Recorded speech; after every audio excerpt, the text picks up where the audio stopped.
El tema de hoy es precisamente en cuanto a la Santa Cena.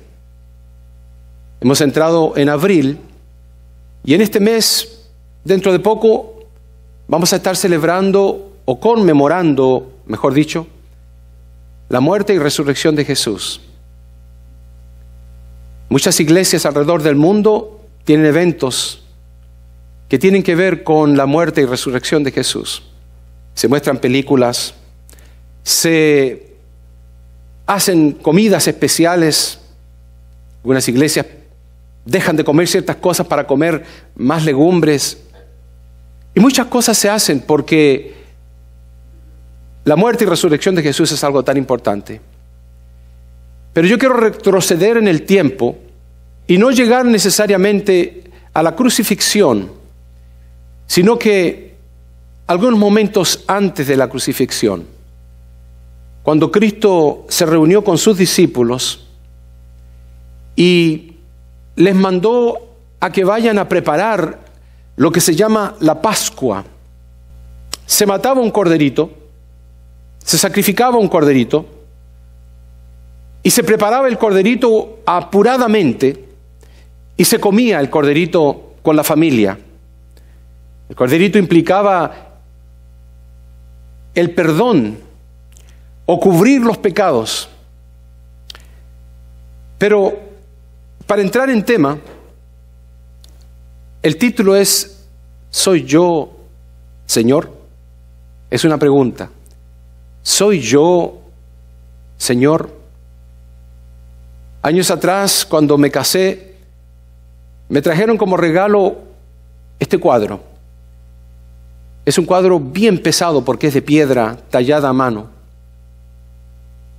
Es una réplica de la Santa Cena, o lo que se llamó la Última Cena. Y lo tengo en la oficina de aquí de la iglesia. Cristo Jesús se reunió con sus discípulos para llevar a cabo esta cena, lo que le han llamado la Última Cena, lo que era la Pascua en ese momento. Y la palabra de Dios lo dice de la siguiente manera. El primer día de la fiesta de los panes sin levadura, vinieron los discípulos a Jesús, diciéndole, ¿dónde quieres que preparemos para que comamos la Pascua? Cristo les dice a sus discípulos, vayan, van a encontrar a cierto hombre y le van a decir, el maestro nos dice de que tenemos que preparar la Pascua en tu casa. No sabemos quién era. La Biblia no dice cuál era el nombre de aquel hombre. Solamente dice de que les dijo que vayan y que le dijeran a ese hombre, vamos a celebrar la Pascua en tu hogar.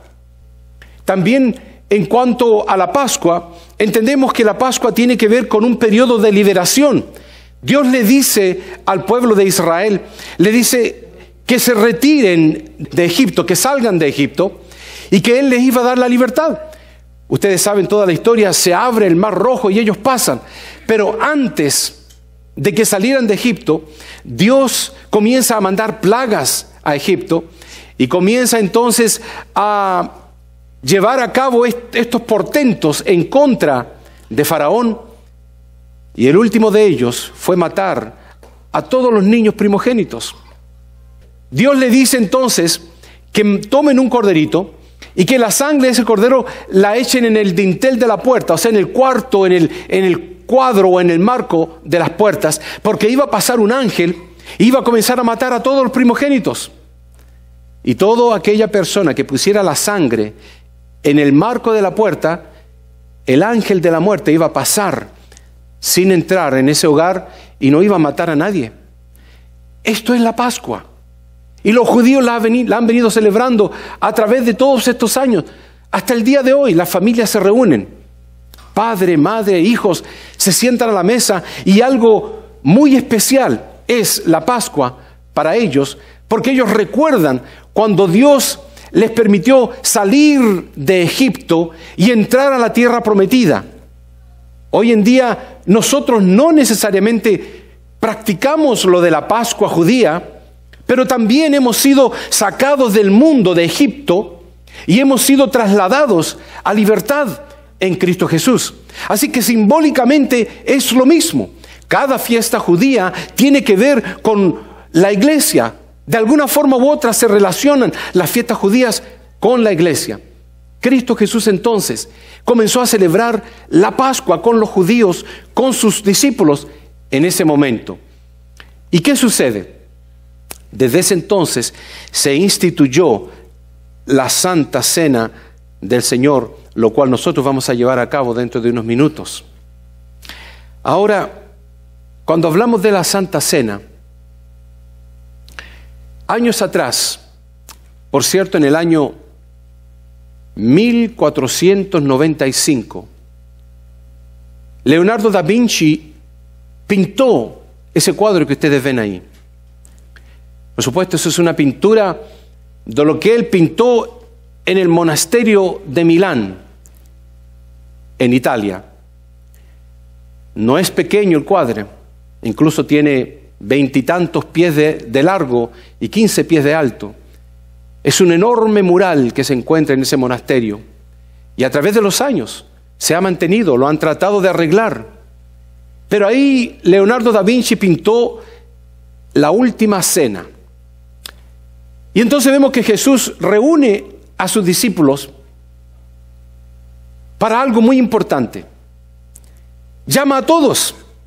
No todo el tiempo los discípulos estaban juntos con él, pero esta vez exclusivamente la palabra de Dios dice de que él llamó a los 12 discípulos para que fueran donde él, para que todos se reunieran en aquella casa donde se iba a llevar a cabo esa cena tan especial. ¿Por qué? Cuando todos estaban sentados, me imagino que Cristo habrá mirado, están todos aquí, están todos los discípulos. A lo mejor alguno de ellos habrá dicho: sí, maestro, estamos todos sentados a la mesa ya. ¿Por qué nos reuniste? Aparte de tomar la Pascua, ¿qué quieres decirnos? Y fue ahí donde Cristo Jesús los sorprende con una de las declaraciones más grandes que él pudo dar. Cuando Cristo dijo: uno de ustedes me va a entregar. Cuando Leonardo da Vinci pintó ese cuadro, según la historia, él se propuso impregnar la cara de aquellos hombres que él dibujó y poner en sus rostros la expresión del momento en que ellos escucharon: uno de ustedes me va a entregar. Esto es algo increíble, porque uno mira el cuadro y dice: bueno, lo pintó Leonardo da Vinci, pero no sabía que él quería dejar imprimido el momento en que ellos escucharon: uno de ustedes me va a entregar. Y ahí se ve en la cara de ellos la sorpresa. Vemos que están hablando, vemos a Mateo, a Tadeo, vemos al celote, que están diciendo: ¿cómo es posible? ¿Quién podrá ser que va a entregar al maestro? A pesar de que esto es una pintura, esto sucedió. Ellos tienen que haberse sorprendido como nunca antes de que el maestro les dijera: uno de ustedes me va a entregar. Leonardo da Vinci pintó a ese Tomás con un dedo levantado porque precisamente fue aquel que dijo: si yo pongo mi dedo en tu llaga, solamente así creeré. Y por eso él se motivó a pintarlo de esa forma. Yo no creo lo que Cristo está diciendo en este momento. No obstante, Felipe pregunta: ¿seré yo? Y dibuja a Felipe con sus manos hacia él diciendo: ¿seré yo? Mientras tanto, Santiago, abriendo las manos y controlando a Tomás y controlando a Felipe. Eso estaba en la mente de un hombre, Leonardo da Vinci. Pero eso ocurrió. ¿Cuál fue la sorpresa que ellos tuvieron cuando recibieron aquella declaración: uno de ustedes es el traidor? Por eso que el título de este mensaje es: ¿seré yo, Señor? ¿Seré yo, Señor, el que te voy a entregar? Continúa la vista y Bartolomeo y Santiago escuchan atentamente las palabras de Jesús. Mientras tanto, Andrés con sus manos en alto diciendo: yo no soy el que le va a entregar. También se ve a Pedro enojado, sujetando un cuchillo por la parte de atrás, porque fue precisamente Pedro quien levantó la espada para cortarle la oreja a ese soldado o a ese siervo, en el cual Cristo Jesús tomó la oreja del piso y se la volvió a pegar a ese hombre. Y le dice a Pedro: guarda tu espada, no es con espada ni con ejército. Pero también vemos a Juan, que equivocadamente muchas personas piensan de que esa es María, pero no es María, es Juan, que era el más joven de todos, entristecido. Por cierto, Cristo le llamaba el discípulo amado.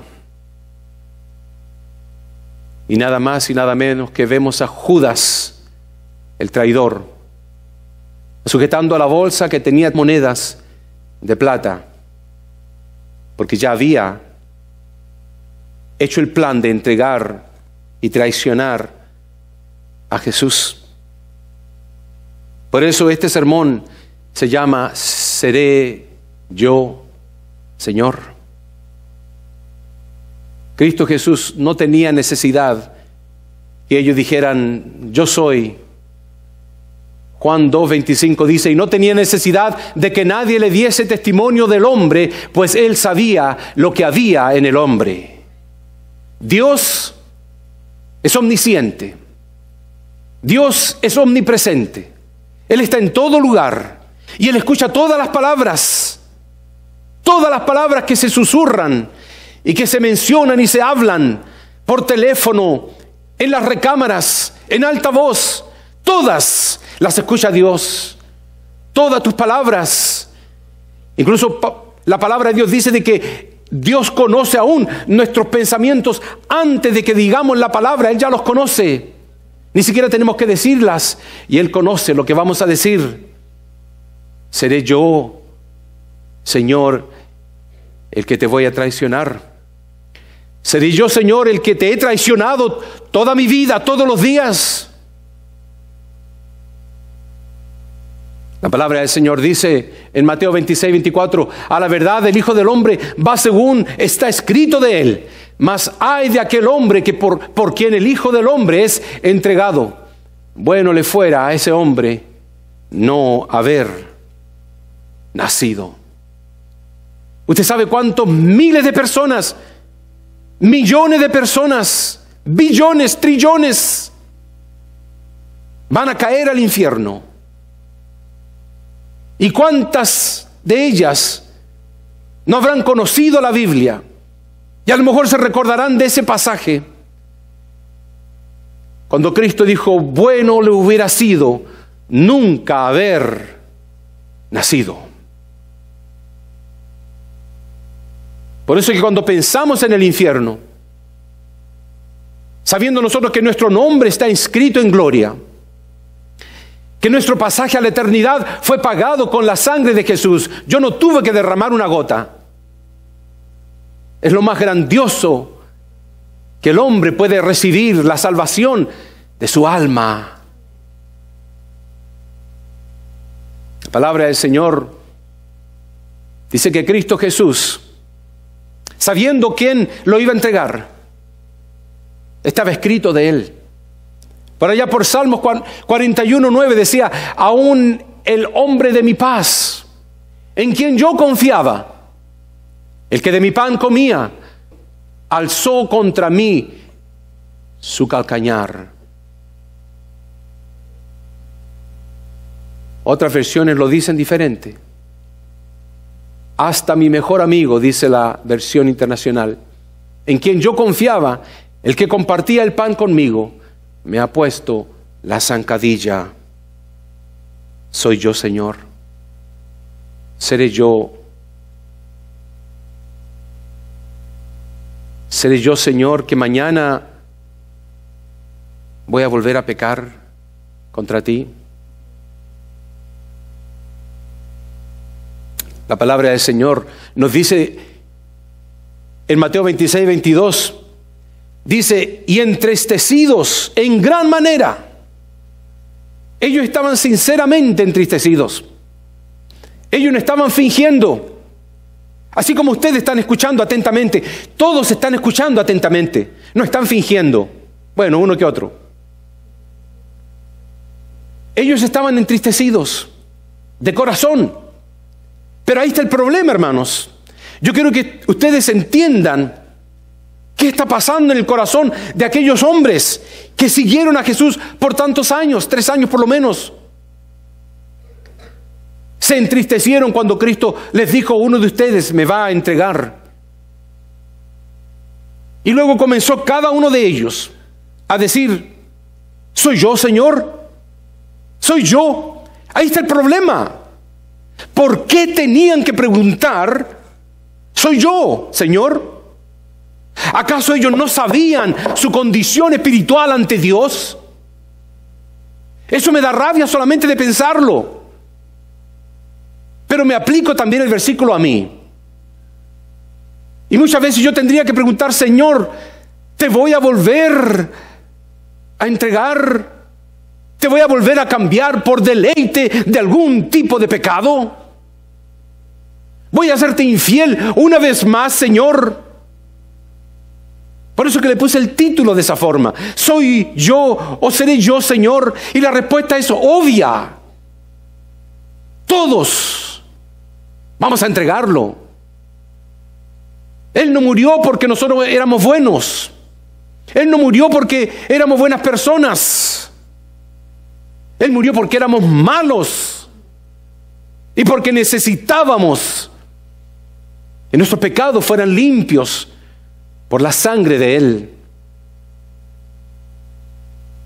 Cuando me llamó la atención al leer el versículo, que comenzaron cada uno de ellos a decirle, soy yo, Señor.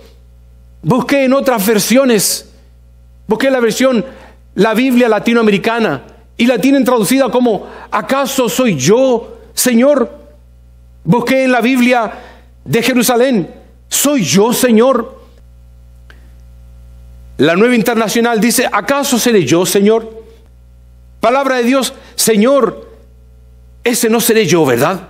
Pero la que me llamó la atención fue la última. En la Biblia llamada el lenguaje actual.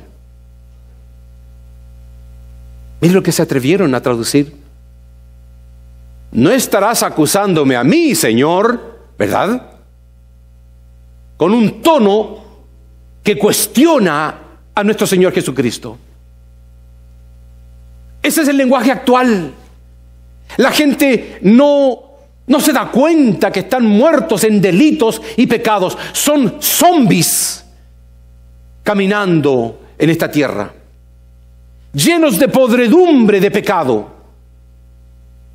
Pero yo soy bueno, no mato a nadie y no robo, y esa es la condición de aquellos hombres que estaban con Jesús. Señor, soy yo, ¿cómo es posible? Y se pusieron tristes, pero ellos, la palabra del Señor lo dice claramente, que todos, dice, huyeron. Mas todo esto sucede, dice la palabra del Señor, para que se cumplan las escrituras de los profetas, que decía, entonces todos los discípulos dejándole huyeron. Todos, en ese momento en que estaban en la mesa, ellos creían que ninguno de ellos iba a ser. ¿Cómo es posible que vaya a ser yo? Pero la Biblia dice que todos huyeron, todos lo dejaron. Seré yo, Señor, que te voy a dejar. Hermanos, el sacrificio de la Pascua debía ser un corderito. Y por eso Cristo instituyó la Santa Cena, en recordación a que Él entregó su cuerpo como si fuera sido un corderito. Y esa es la tipología que se lee. Juan lo declara, he aquí el Cordero de Dios que quita el pecado del mundo. Sí, tomaban un corderito, estando allá en Jerusalén, nos mostraban el área donde mataban los corderos. Era un área por la parte del sur del templo, y allí, cerca de allí había un arroyo, y ahí se lavaba también la carne. Pero ya no se necesita más corderos. Un enigma del pueblo judío es: ¿por qué algo tan sagrado, algo tan grande, algo tan importante por todos esos años, el tomar un corderito, matarlo en sacrificio para cubrir los pecados del pueblo, donde no fallaban, todo el tiempo lo hacían? ¿Por qué se dejó de hacer? Hoy no lo entienden, nadie sabe por qué. Pero justamente ocurrió cuando el velo se rasgó y cuando Cristo desde la cruz dijo: se acabó, consumado es. Él fue el Cordero de Dios que quita el pecado del mundo. Ya no se necesitaron más corderos, ni aún los judíos lo entienden. Y nosotros los venimos a entender, los que hemos sido desechados. De lo vil y necio del mundo escogió Dios para avergonzar a los sabios. La palabra del Señor nos dice entonces que aquel macho tenía que ser sin defecto. Aquel corderito no podía tener una falla, una oreja rota, un pie destruido, cojo, nada. Ni el cuerpo, ni la lana, ni el cuero tenía que haber un rasguño incluso. Y la palabra de Dios lo dice en 1 Juan 3:5, que no se encontró pecado en Jesús. En 2 Corintios 5:21 dice: no conoció pecado. Y en 1 Pedro 2:22 dice: no hizo pecado. La palabra de Dios no puede mentir. Y nos dice la palabra del Señor: ¿quién de vosotros, dice, me redarguye de pecado? Si yo dijera eso, todos pueden sacar algo de mí. Todos dirán: pastor, a usted le falla esto, esto y este otro. Pastor, su temperamento de vez en cuando es cuestionable. Pastor, la otra vez vi que se enojó con su esposa, o le gritó a alguien, o empujó a la puerta enojado, y algo me va a sacar sin duda. Soy pecador, arrepentido. Pero a Cristo Jesús, Él pudo desafiarlos y decir: ¿quién de vosotros me redarguye de pecado? El pacto de la liberación era la sangre untada en el marco de las puertas mientras cenaban el corderito. Y ahí ustedes pueden ver cómo se unta entonces en el dintel de la puerta la sangre. Cosa de que cuando el ángel de la muerte pasara, decía: aquí ya tienen vida, aquí ya fueron comprados por la sangre de Jesús. Cuando usted, hermano, esté en su casa, por eso que la palabra del Señor tiene tanto sentido. Por eso que dice: caerán a tu lado, a tu vecino, 1000, y 10,000 al otro lado, pero a ti no llegará. Pero ciertamente mirarás con tus ojos el pago de los impíos. ¿Por qué? Porque tú pusiste sangre, pero no en la puerta, tu corazón. Y cuando Dios dice: aquí yo estoy a la puerta y llamo, si alguno abre la puerta de su corazón, yo entraré a él y cenaré con él y él conmigo. No vamos a morir, hermanos. Debían partir el pan y comer el pan sin levadura. Dice la palabra de Dios: comed, esto es mi cuerpo que por vosotros es partido. Y luego dice: tomad, esta es mi copa, es el nuevo pacto en mi sangre. Por eso es que nosotros tomamos la Santa Cena, ¿ve? Porque simboliza la muerte de Jesús, la redención de nuestros pecados, la redención, el lavamiento. Antiguamente era cubrir, ahora nos redime. Cuando a usted le dan un papel para que lo redima allá en el negocio, significa que usted tiene que entregar ese papel a cambio de lo que va a buscar. Eso fue la redención de Cristo. Él se entregó por mí y por ti. Pablo dice, porque nuestra Pascua, que es Cristo, ya fue sacrificada por nosotros. Así que celebremos la fiesta no con la vieja levadura, ni con la levadura de malicia y de maldad, sino con panes sin levadura de sinceridad y de verdad. Continúa diciendo, de manera que cualquiera que comiere este pan y bebiere esta copa del Señor indignamente, será culpable del cuerpo, de la sangre del Señor. Por tanto, pruébese cada uno a sí mismo y coma así del pan y beba de la copa, porque el que come y bebe indignamente, sin discernir el cuerpo del Señor, juicio come y bebe para sí. Lo único que significa eso es que cuando usted tome la Santa Cena, esté consciente de que esto no es una ceremonia ni una fiesta, sino que es un recordatorio, una conmemoración, un simbolismo de que Cristo Jesús entregó su cuerpo para ser molido de la misma forma en que usted va a moler ese pedazo de pan en sus dientes. Y que Cristo derramó su sangre para lavar nuestros pecados. ¿Por qué uno nos echa la sangre por fuera? ¿Por qué Cristo dijo, toma la copa y échasela por fuera? ¿Por qué? Así lo hacían los antiguos. Así lo hacían los judíos. Derramaban la sangre por fuera. Pero Cristo dijo, tómensela.